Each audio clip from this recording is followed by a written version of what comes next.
Hello, this is Chan Abraham from Daybreak Ministries. During my recent talks, I've asked questions such as what brings a nation together? Is conflict inevitable? And I want to develop that last thought today with this question: will we ever have peace? When we look back over the history of our world, it is difficult to find long and sustained periods of time when there was true peace amongst the nations.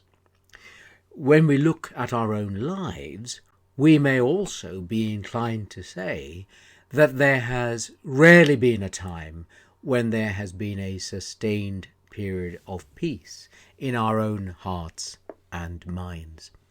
Now, this is a very big question, but I'd like to offer some solutions that first of all deal with the issue of peace at an individual level. And that's important because communities and nations are made up of people. If there are problems at an international level, while it is true we could level the responsibility and the blame at leaders, ultimately those leaders are people like you and me. And so we have to go to the core of the problem or the issue or the concern or the question in our own hearts and lives.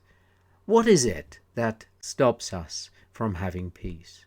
Now, some might say it's because I don't have enough money, it's because I don't have a happy home life, because I feel that there are problems at work. There's a whole range of reasons which we could offer.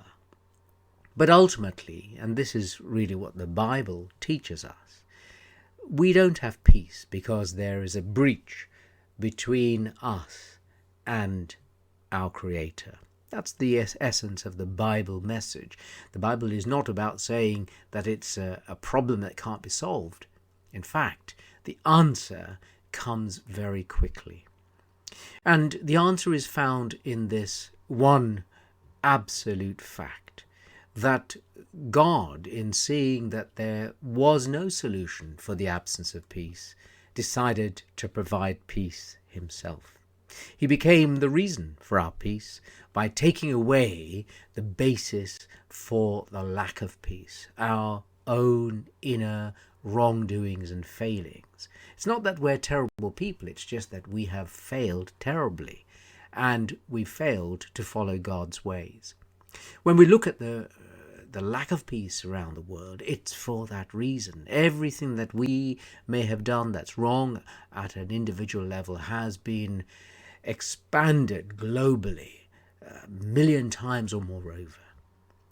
The essence of the gospel of Jesus is that we can't do it ourselves. We can't bring peace for ourselves, but He has done that for us. Jesus said this. He said, "My peace I give to you, not as the world gives. I'm giving you my own." And so today, all that remains is for us to reach out and to receive the peace that God gives us. It's a promise in Jesus.